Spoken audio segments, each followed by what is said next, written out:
Who hurt you? The Alpha King growled. By sunrise he hunted them all down. In the heart of the land, the castle of Urindor rose like a dark sentinel, its high towers crowned with silver spires that gleamed under the fading sun. Within its stone walls, the princess, Seraphine, moved like a shadow, her long dark hair trailing behind her as she passed through empty corridors. Seraphine's life had always been bound by caution. Every word she spoke, every step she took, felt measured, like walking on ice over a frozen lake. She carried the weight of her kingdom lightly in appearance, but deep inside, a storm of fear and longing raged.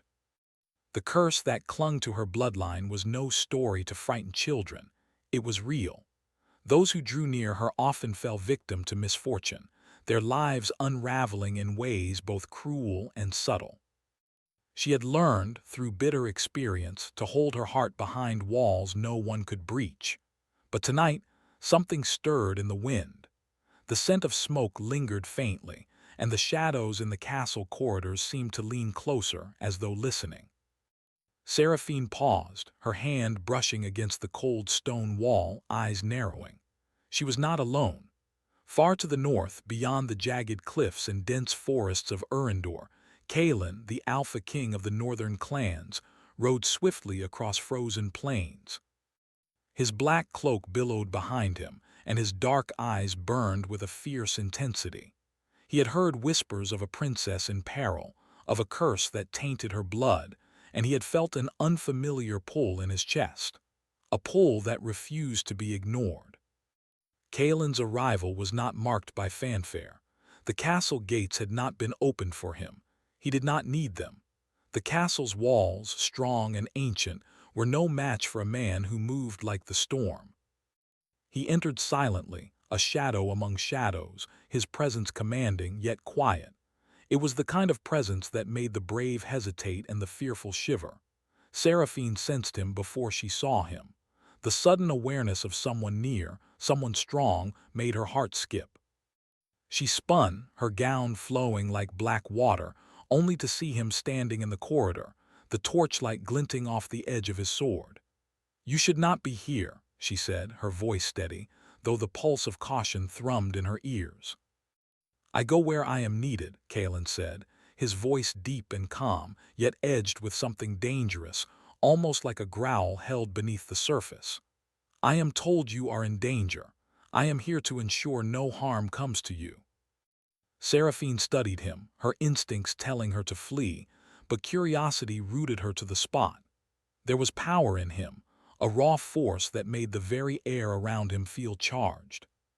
She had known men of strength before, men who commanded armies or swayed kings, but there was something in Kalen that spoke directly to her soul. Something that whispered of both protection and threat, of fire held tightly behind cold restraint. "I do not need protection," she said, lifting her chin, refusing to show the tremor of uncertainty in her voice. "I have survived all who sought to harm me." Kalen's eyes darkened, a shadow passing across his face. "Perhaps, but survival is not living. And the world does not wait for those who stand alone." Their words hung in the air, heavy and electric.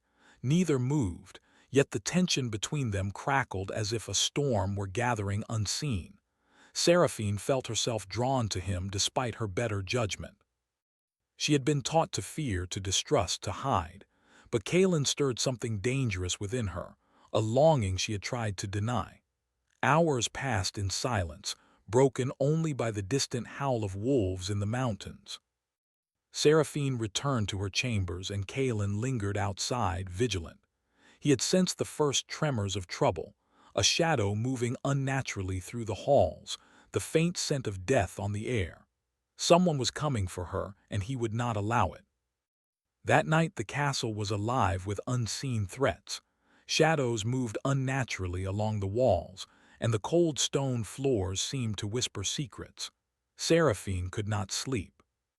Her dreams were haunted by visions of ancestors who had failed her, of faces twisted in anger, betrayal, and sorrow. She awoke suddenly to the sound of a soft scraping noise outside her window. Kalen, patrolling the halls, felt it too. His senses were sharp, tuned to danger like a blade honed for battle.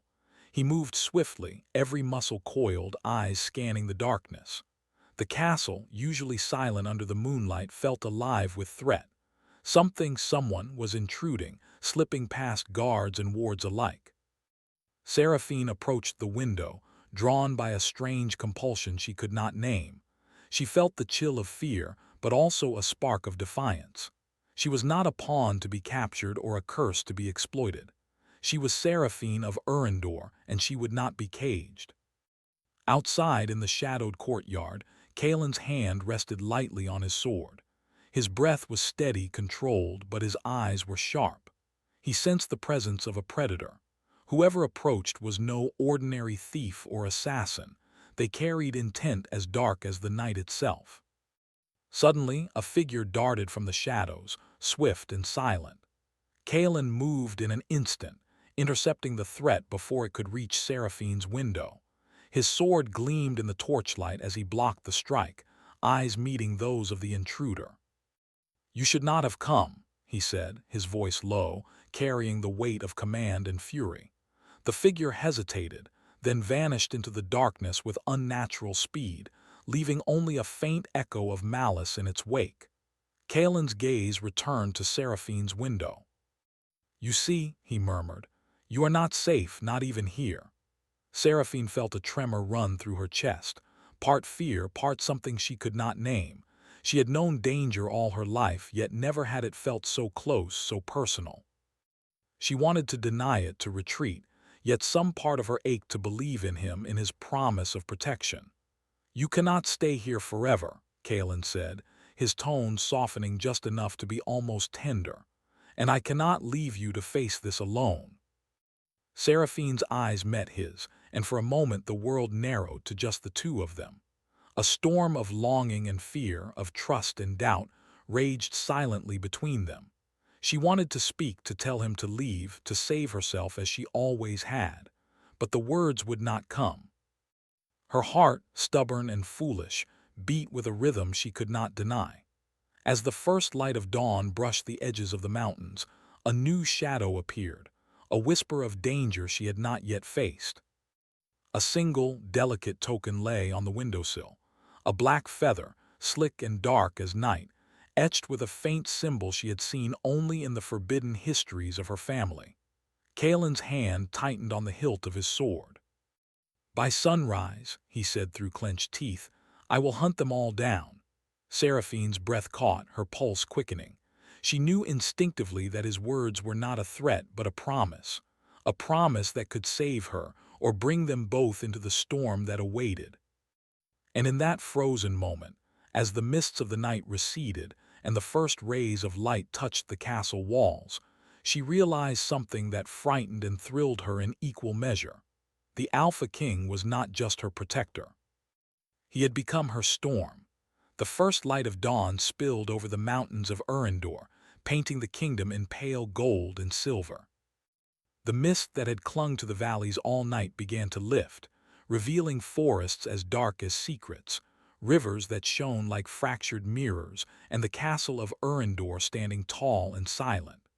But within the stone walls, calm was only an illusion. Danger lingered in every shadow, and Kalen, the Alpha King, could feel it in his bones. The black feather left on the windowsill was more than a warning. It was a message. Kalen had seen such symbols before, long ago in lands far to the north. They spoke of a secret order, agents of the curse that had haunted Seraphine's family for generations. Whoever had sent the feather knew her. They knew her fears, and they wanted to control her through terror. Kalen's dark eyes swept over the castle as he moved with quiet precision through the halls. His presence was both reassuring and commanding. Servants and guards froze as he passed, sensing the power he carried without knowing why. Seraphine in her chambers watched him silently, her heart torn between fear and something else, something like hope. "You are awake early," Kalen said, his voice low but steady as he stepped into her room. The torches flickered across his strong features, highlighting the intensity in his eyes. "I do not sleep well when I feel danger," Seraphine replied, her tone measured but honest. "And danger is never far from me." Kalen nodded, understanding the weight of her words. "I will find them," he said, his jaw tight. "I promise you, by sunrise I will hunt them all down." Seraphine's gaze met his, and for a moment the fear that had always bound her loosened. She wanted to believe him, not just in words but in the truth behind them. But even as hope stirred, a part of her remained wary. The world had taught her that promises were fragile, and men, even kings, could not always protect those they loved. The morning passed in tense silence. Kalen moved from the great hall to the towers, examining every entrance, every window, every shadow that might hide an intruder. Seraphine followed him from a distance, compelled by a strange mix of curiosity and trust. Her kingdom had taught her to stand alone, yet she felt drawn to him as if some invisible thread pulled her toward the Alpha King. They discovered the first clue in the library, a room lined with ancient tomes and dusty scrolls. Kalen's eyes scanned the shelves with careful precision, finally settling on a small book bound in black leather. He opened it and found pages filled with notes in an unfamiliar script, but one symbol repeated on every page, the same symbol as the black feather. "They are planning something," Kalen said, turning to Seraphine, "something that involves you." Her hands trembled slightly as she looked at the book. "Why me? I am only a princess." "You are more than that," Kalen said, his tone firm. "You are the last hope of your bloodline. And the curse that clings to you makes you dangerous and important. They want to use it for their own power."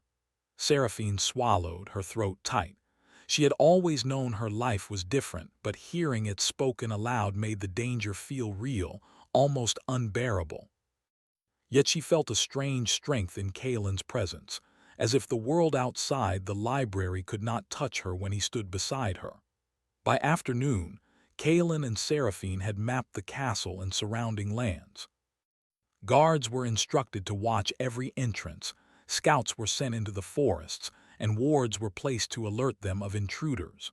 But Kalen knew this was not enough. Whoever had sent the feather was skilled, careful, and patient. The real hunt would begin at night, when shadows could be used as weapons.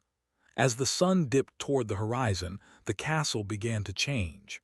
The halls darkened, torches casting flickering patterns across the stone walls. Seraphine's heart raced as she moved beside Kalen through the corridors. She wanted to be brave, but every creak of the floor, every whisper of wind made her pulse quicken. "You do not need to hide your fear," Kalen said softly, noticing her tension. "Fear is not weakness. It is proof that you care and that you are alive." Seraphine turned to him, eyes wide, caught off guard by the tenderness in his voice. "And you?" she asked. "Do you ever feel fear?" Kalen's jaw tightened. "I do," he admitted, "but I do not let it control me. And right now you must not either, not if we are to survive the night." Night fell fully and the castle seemed to hold its breath. Shadows pooled in corners and the wind whispered through the towers, carrying faint, eerie sounds. Seraphine stayed close to Kalen as he led her to the battlements, eyes scanning the darkness for any sign of movement. "They will come," Kalen said, voice low, "and I will be ready." Hours passed in tense silence. Every shadow could hide an enemy, every gust of wind could mask a threat. Seraphine's hands clutched the stone railing as she looked out over the kingdom. The moonlight reflected on the forest canopy, giving the trees an otherworldly glow. She felt small, yet strangely empowered, knowing that Kalen would not let harm come to her. Suddenly, a faint rustling caught their attention. Kalen's hand went to his sword instinctively, and Seraphine stepped back, heart pounding. From the darkness of the courtyard, a figure moved with impossible speed, cloaked in shadows. Kalen leapt forward, intercepting the intruder before it could reach the princess. The figure struggled, revealing a masked face beneath the hood. Kalen's sword moved with precision, disarming the attacker without striking harm. The figure stumbled back, retreating into the night. But in the retreat, a faint glow appeared on the cloak, a magical aura that pulsed like a heartbeat. They are not ordinary enemies, Kalen said, eyes narrowing. This is no ordinary attack. They use magic dark and old. Seraphine's breath caught. Magic, she whispered. She had heard stories, ancient tales of sorcery and curses that lingered in Urindor for centuries. But to witness it, it made the danger feel immediate, almost tangible. Kalen placed a protective hand near her shoulder, a simple gesture that sent warmth through her chest. You are not alone, he said. I will face them, and I will protect you. The night stretched on, filled with tension and silence. They watched, waited, and prepared, knowing that the shadows would move again. And then, just as the first hints of dawn touched the mountains, a soft sound came from the farthest tower. A bell, faint and metallic as if someone had awakened it with deliberate care. Kalen's eyes darkened. He knew the significance immediately. The assassin, or perhaps more than one, was still inside the castle, and they were closer than he had feared. Seraphine's pulse quickened. What do we do? She asked, her voice barely above a whisper. Kalen's gaze hardened, the storm inside him building. We hunt, he said, voice low but unyielding, and we will not stop until they are gone. He led her through secret passages, hidden stairways, and silent corridors, each step bringing them closer to the heart of the threat. Seraphine's fear remained, but a strange exhilaration began to bloom. For the first time, she felt not entirely helpless. She was not just a princess under threat, she was part of the fight. Then in the library they found the next clue, a small parchment, pinned to the wall with a dagger. On it was written a single sentence in jagged script. The curse will claim what is yours by nightfall. Seraphine's hands shook as she read it. The words were a warning, a promise, and a threat all at once. She looked at Kalen, whose expression was unreadable though his eyes burned with fury. They want to scare you, he said, but we will not be scared, not tonight. The night deepened. Outside, the wind moaned through the towers, carrying with it the scent of snow and danger. Every shadow seemed alive, every flicker of light a signal of unseen eyes. Kalen moved like a predator, precise and silent, while Seraphine followed, heart racing, torn between fear and the strange pull she felt toward him. In the farthest tower, hidden in the shadowed corner of a window, a pair of eyes gleamed with malice. The figure watched Kalen and Seraphine, noting every movement, every word, every breath. This night was only the beginning. The hunt had begun. And Kalen, the Alpha King, had sworn by sunrise he would hunt them all down. The morning light of Urindor had barely broken when Kalen and Seraphine stood before the ancient portal, hidden deep within the northern forest. Its arch was carved from black stone, etched with symbols older than the kingdom itself. Mist swirled around it, moving like living fingers cold against their skin. Seraphine's heart pounded as she looked at it. This is it, Kalen said, his voice calm but firm. The curse does not exist in your world. It exists here in the realm between life and shadow. If we are to stop it, we must enter. Seraphine swallowed, her throat tight. And if we fail, Kalen's gaze softened for the briefest moment. Then the kingdom and you will be lost to darkness, but I will not fail, I swear it. The air around them shimmered as they stepped closer. The portal was alive, a rippling mirror of shadow and light. Seraphine hesitated, feeling the pull of fear deep in her bones. Kalen reached out, his hand brushing hers. The touch was brief, but it sent a warmth through her chest, steadying the storm of her thoughts. Together, he said. Together, she echoed. They stepped into the portal and were swallowed by darkness. The cursed realm was a twilight world, neither day nor night. The sky was a wash of deep purples and swirling grays, dotted with glowing stars that seemed to float too low, too close. The ground beneath their feet was uneven, a shifting mixture of stone and mist. Shadows moved in ways that defied logic, and whispers of voices, soft and sorrowful, drifted through the air. Seraphine shivered. This was not a place she had ever imagined. The curse had made it real, a world of fears, regrets, and long-forgotten pain. Every step she took felt heavier than the last, as though the shadows themselves sought to drain her strength. Kalen moved ahead, alert, his eyes scanning the twisted landscape. "Stay close," he warned. "This realm reacts to fear. The stronger your doubt, the more danger we face." Seraphine nodded, gripping the hilt of a small dagger he had given her. "I will be strong," she said, though her voice trembled. They walked through the fog for hours, though time felt meaningless in the cursed realm.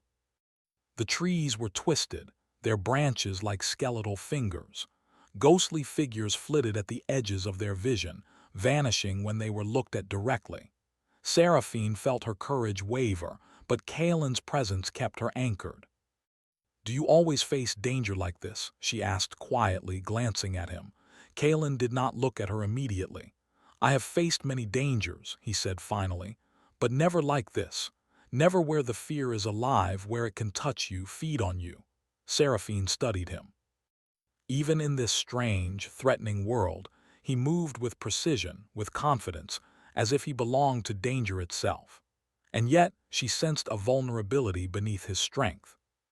She realized that the Alpha King, who seemed invincible to the world, carried his own fears, his own shadows. They reached a clearing where the mist swirled more violently, as if the world itself had grown impatient. In the center floated a pale, ghostly figure, its face hidden beneath a hood, its hands reaching outward. The air grew cold, and Seraphine's breath came in shallow gasps. Kalen stepped forward, sword raised. "The Ghost Queen," he said, voice low. "She is the source of the curse. Her soul lingers here, feeding on the pain of the living. She will test us." The figure's voice echoed in the clearing, soft and cold. "You dare enter my realm," it whispered. "You, of all mortals, dare to challenge what I have bound to your blood." Seraphine felt a wave of fear, but Kalen's hand brushed hers again, grounding her. "We do not fear you," he said, "and you will not touch her." The Ghost Queen laughed, a sound like ice cracking. The ground beneath them shook, and shadows rose from the mist to surround them. Seraphine's dagger felt insignificant in her hand, but Kalen's presence reminded her of her own strength. She straightened, stepping forward, her voice firm. "I will not be afraid," she said. The shadows surged forward, testing their defenses. Kalen moved with a predator's grace, parrying and striking with his sword. Seraphine followed his lead, using her dagger to cut through the illusions that rose to block their path. The shadows reacted violently, shapes twisting into figures from her past, faces of ancestors who had suffered the curse, faces of lost friends and servants, faces she could not name but felt deeply.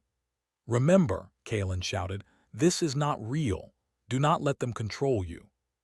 Seraphine focused on him, on the sound of his voice, on the warmth of his presence. Slowly, she felt the weight of the shadows lessen. She was stronger than she had realized, and Kalen had shown her how to use that strength. Together, they pushed forward through the mists, each step a victory over the curse's manipulation. Finally, they reached a great hall where the Ghost Queen awaited. The figure's hood fell back, revealing a face pale and beautiful, yet hollow and cruel. "You are brave," she said, "but bravery alone cannot save you." Kalen stepped protectively in front of Seraphine. "We do not fight alone," he said, "and we do not give in to fear." The Ghost Queen's eyes glimmered with dark amusement. "Then prove it," she said, raising her hands. The hall trembled as she summoned visions from Seraphine's deepest fears, visions of the kingdom in ruins, of friends and family lost, of Kalen falling in battle. Seraphine's legs trembled, but Kalen's hand found hers, squeezing gently. "Do not look away," he said. "Do not believe the lies. Hold on to what is real." Seraphine closed her eyes, taking a deep breath. She focused on Kalen, on the strength and warmth he radiated. She felt the fear begin to weaken, her resolve growing. "I am not afraid," she whispered. The Ghost Queen's power surged, but Seraphine's determination was stronger than the illusions. Slowly, the visions began to fade, the shadows dissipating into mist. Kalen advanced, his sword glowing faintly with a protective light.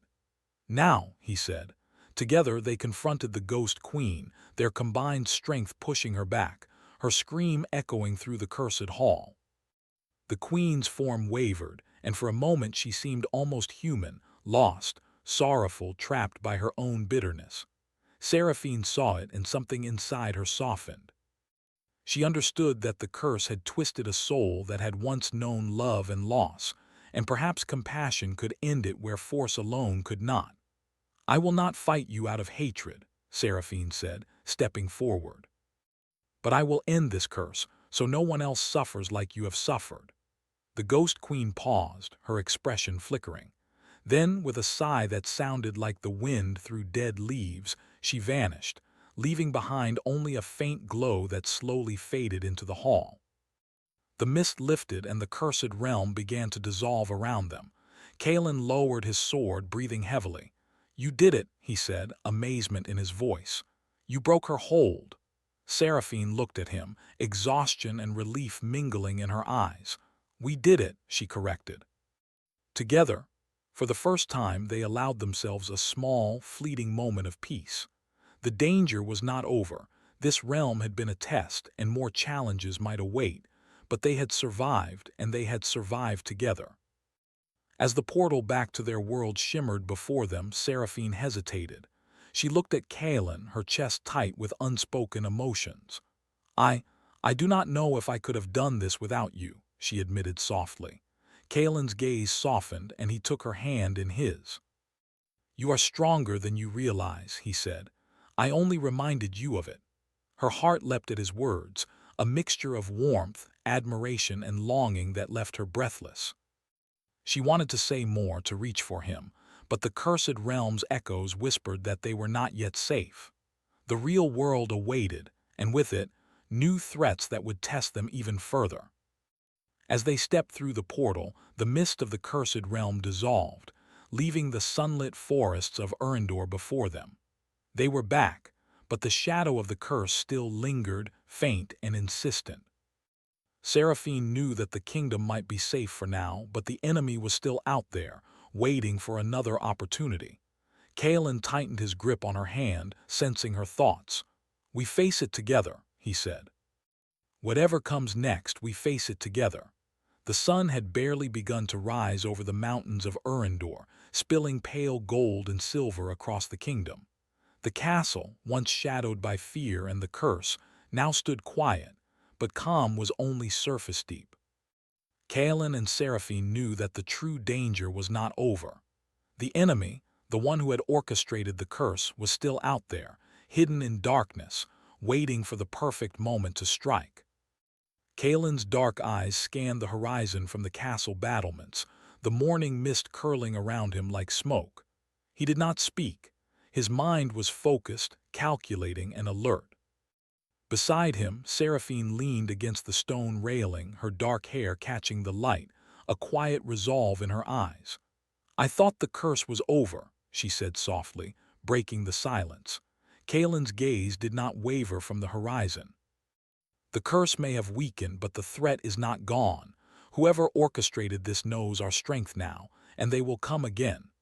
Seraphine clenched her hands, a mixture of fear and determination stirring within her. "Then we will be ready," she said. "We will not run." Kalen finally turned to her, his intense gaze softening just slightly. "You speak with courage," he said, "but courage alone is not enough. Strength, wisdom, and trust, these will see us through." Seraphine nodded, feeling the weight of his words. She realized that the journey through the cursed realm had changed her. She had faced her deepest fears, confronted illusions that had haunted her family for generations, and survived. But more importantly, she had discovered something within herself, an inner strength she had never fully trusted, now reinforced by Kalen's unwavering presence. As the morning grew brighter, a sudden disturbance shattered the calm.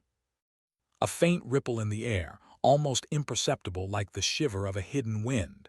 Kalen's hand instinctively moved to his sword, his senses alert. "They are here," he murmured. From the misted courtyard below, figures emerged, cloaked, silent, moving with precision and purpose. The final confrontation had begun. Kalen turned to Seraphine. Stay close. Remember what we learned. Trust in yourself and trust in me." She nodded, her heart pounding. The fear was there, but it no longer controlled her. She was ready to fight, not just for herself, but for the kingdom, for her people, and for the man who had become her anchor in the storm. The attackers moved quickly, striking with magical precision, their weapons shimmering with dark energy. Kalen advanced first, his sword cutting through shadows, every strike deliberate, powerful, and precise. Seraphine followed, using the dagger he had taught her to wield, not recklessly, but strategically, deflecting and countering, her movements a reflection of her growing confidence. The battle raged across the courtyard, echoing against the castle walls. Shouts, the clash of metal, and the whispers of magic filled the air. Kalen's movements were a dance of strength and skill, protecting Seraphine while striking down the enemies with ruthless precision. Yet he never left her side, never allowed her to feel alone. In the midst of the chaos, one figure broke through the ranks, a cloaked sorcerer, radiating dark energy far stronger than the others. Kalen met him head-on, their swords clashing with sparks that illuminated the courtyard in brief flashes of light. Seraphine hesitated for only a moment, then remembered Kalen's words, "Trust yourself and trust in me." She focused her energy, remembering how she had faced the illusions in the cursed realm, and stepped forward to support him. Together they moved in unison, their strength synchronized. Kalen struck with precision, Seraphine followed, their movements fluid and almost poetic. The sorcerer staggered under their combined force, and Kalen's dark eyes locked on him with unwavering intensity. "You will not harm her," Kalen roared, his voice like thunder. "Not while I breathe." The sorcerer unleashed a wave of magic, twisting shadows and energy, trying to separate them. Seraphine felt herself pushed back, but Kalen's hand found hers again, steadying her. "We are stronger together," he said. With renewed determination they pressed forward. Seraphine's fear melted into focus, into courage, into an unbreakable bond with Kalen. The sorcerer, realizing his strength alone was insufficient, faltered. Kalen struck the final blow, not out of hatred but with controlled, decisive power. The sorcerer fell, the dark energy dissipating like mist in the morning sun. Silence followed, heavy and profound. The courtyard was littered with shadows, now harmless, and the first full rays of sunlight broke through, bathing the castle in warmth. Kalen lowered his sword, breathing heavily, and looked at Seraphine. "You were incredible," he said, his voice low, filled with admiration and something deeper. Seraphine shook her head, a small smile on her lips. "We were incredible," she corrected. She realized now that everything they had faced, every shadow, every fear, every danger had been faced together. Kalen stepped closer, his eyes dark and unwavering, and gently brushed a strand of hair from her face. "You have changed," he said softly. "And I cannot imagine facing the world without you by my side." Seraphine's heart swelled at his words, a mixture of longing, relief, and trust. "And I cannot imagine facing it without you," she whispered back. For a moment the world narrowed to just the two of them. The kingdom, the curse, the danger, all fading into the background. The bond between them was no longer just protection or duty. It had become something deeper, something that neither had anticipated but both had quietly hoped for. The days that followed were filled with rebuilding and restoration. The castle, once darkened by fear, began to feel alive again. The servants returned to their duties with cautious hope, and the people of Urendor whispered of the bravery of their princess and the mysterious Alpha King who had fought to protect her. Yet even in peace, Kalen and Seraphine found moments alone, where the weight of everything they had faced could be felt but also shared. They would walk the battlements at sunrise, their hands brushing, their eyes meeting, speaking without words of the trust and love that had grown between them. "You have changed me," Seraphine said one morning, watching the sun rise over the mountains. "And you have changed me," Kalen replied, his voice quiet but heavy with meaning. I thought I knew what strength was until I saw yours. Seraphine smiled, leaning closer. And I thought I knew what courage was until I faced it with you. They stood there, shoulder to shoulder, knowing that they had both been transformed, not just by the battle or the curse, but by the bond they had forged through fear, trust, and unwavering loyalty. But even as the kingdom healed, a faint shadow lingered. From the distant mountains, where mist clung to the peaks and the wind whispered secrets, a figure watched. Eyes glinted in the early light, and though the curse had been broken and the enemy defeated, the world was not without darkness. Kalen noticed it first, the subtle shift in the air, the sensation of being observed. He tightened his hand on Seraphine's. "Not everything is gone," he murmured, "but whatever comes, we face it together." Seraphine nodded, her gaze steady. "Together," she echoed. And so, as the first rays of the new sun bathed the kingdom in warmth and promise, Kalen and Seraphine stood together on the battlements, united. The curse had been broken, the enemy defeated, and the kingdom safe. But more than that, they had found each other, forged a bond of trust, love, and strength that could withstand any shadow, any challenge, any darkness that dared to rise.